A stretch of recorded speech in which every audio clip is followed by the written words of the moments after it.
Uranium Energy Corp, one of only 12 uranium producers in the world. UEC trades on the New York Stock Exchange. They have more than doubled their in-ground uranium resource over the past 2 years. They've also become one of only 6 uranium producers in the United States. Led by Amir Adnani, who has been ranked as one of the top resource CEOs by Casey Research, Amir has attracted major investors like Rick Rule of Sprott Asset Management, Li Ka-shing, the richest man in Asia, and institutions such as Vanguard and BlackRock. Learn more about Uranium Energy Corp at uraniumenergy.com or by calling 866-748-1030. Greetings, thank you for joining us at FutureMoneyTrends.com. I'm here with Rick Rule of Sprott Asset Management. He's a legendary investor. Rick, thanks for joining us. Always a pleasure, thank you. Rick, this time last year at this show, I asked you about water.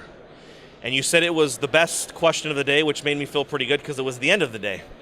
And I was kind of thinking of like Asia, and then you were like, no, Southern California, that's what's going to happen.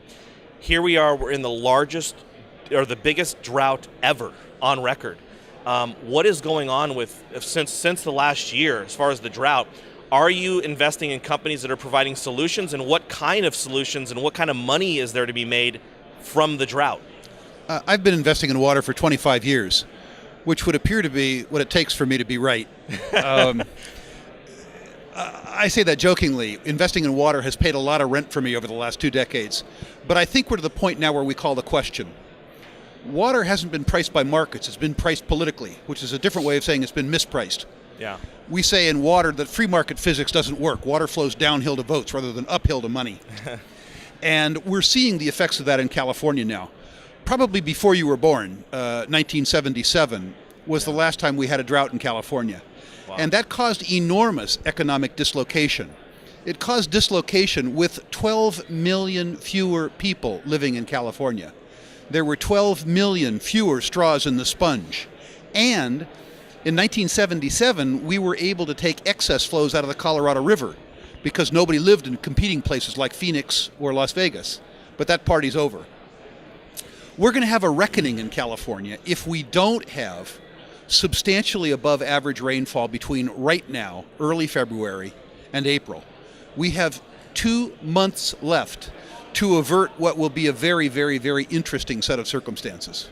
You know, it's weird. I live in California, and I haven't heard anyone talk about like turning off, stop watering your grass or anything like this. I mean, is that what you think is coming? Because likely it's not going to rain. We're not entering our raining season, so it's pretty much behind us now. 2 answers to that question. The first is that the realization of the crisis has occurred comes when you turn the tap and nothing comes out of it.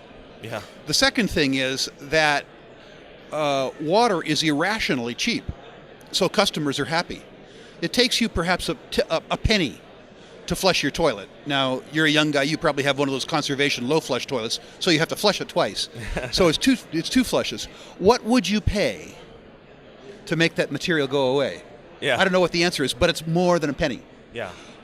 When you look at what it costs you to keep your lawn green, your landscaping in good shape, your teeth brushed, relative to what it costs to deliver that water in the first instance, but much more importantly, relative to the utility that water generates to you, water is pathetically cheap. So everybody is thrilled with the status quo, and they will be thrilled until their lawns die and their landscaping wilts, which if we don't have a good rain in the next 3 months is precisely what's going to happen. Water has been allocated politically, as I say, in California. Those viewers of yours who watched the movie Chinatown will know the history of water. Los Angeles went up and fair and square bought all the water in the Owens Valley and diverted it from agricultural uses to urban uses.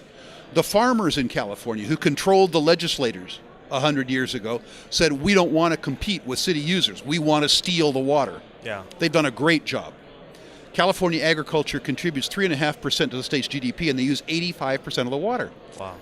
There's a political arbitrage in water where water is worth $45 an acre foot to grow rice in the desert and $1,200 an acre foot to flush toilets and brush teeth. When that arbitrage ends politically, and it will when the urban users don't have water, the money that will be made reusing or, pardon me, selling water from agricultural uses to urban uses will be incredible. So is that the kind of companies you're buying? Is it in the agriculture sector, or? Yeah, pardon my pun, but we've bought the waterfront. We have principally bought the agricultural companies who own water that we hope will be able to be redeeded. We have already also, for 25 years, bought physical water rights. In Sprott, we have been negotiating now for 3 months and are about to buy the best U.S.-based water investment management company on the scene, a private water investment, which we've been working on for a long time. But there's a whole bunch of ways that people can play the game. Because I'm a resource guy, I haven't bought the filtration companies, the utility companies, the distribution companies, the process companies, because I believe them to be service and supply businesses that I'm less good at. Yeah. I have tried to focus myself on owning water as a resource, the same way an oil company would own oil and gas. Yeah. Do you foresee if rain doesn't happen, actually water wouldn't come out of a faucet? I mean, that just seems like impossible. Absolutely.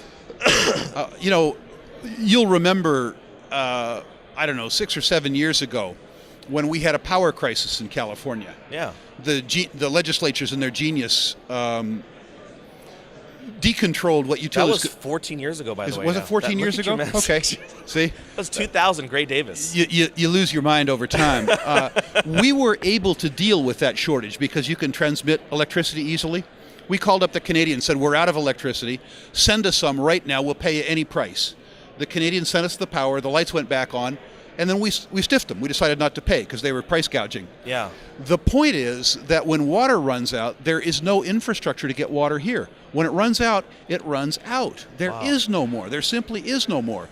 Drive around any reservoir in the state that you want to. These reservoirs are 20% of normal, 25% of normal, and we're in the winter. Yeah. Look at the snowpack in the Sierras. What you'll notice is there isn't one. The snowpack is less than 40% of normal. But our consumption is not going down. If you consume something that runs out, the result is simply that, and it's not pretty. So as far as the cities, is it the whole state of California, Nevada, Arizona that are at risk right now? Because, I mean, I went to the Hoover Dam probably a year, 2 years ago. I was shocked. You could see where the water was. It was dramatically lower. Those are two different questions. The Colorado River Compact has, I think, 7 states involved.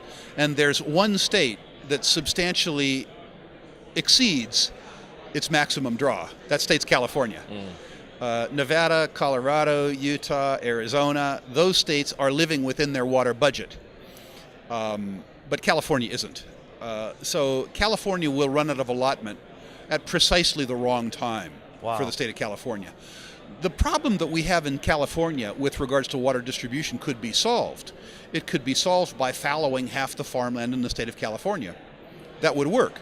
Politically, that's going to be a very, very, very difficult challenge for us. Yeah. The farm workers, who are certainly a disadvantaged population, would become much more disadvantaged. And California farmers, who have contributed a lot to the California economy in the last 100 years, would certainly be disadvantaged. But the easiest way to deal with the problem is to let the market work. If you took $45 farm water and made it $400 farm water, you wouldn't have a water supply problem anymore. Yeah. You'd have a political squawk, to be sure. Yeah. Let's move to the junior resource space. We're at the Cambridge House Investment Conference. The juniors have been doing great this year. I mean, some of the good juniors, at least I would call them good juniors, they're up like 50% in the last month. Is this what a bottom looks like? Well, we talked, I don't know if you remember this, but the last time you interviewed me, we talked about specifically this. And I said that I thought that we were in a market bifurcation period, where the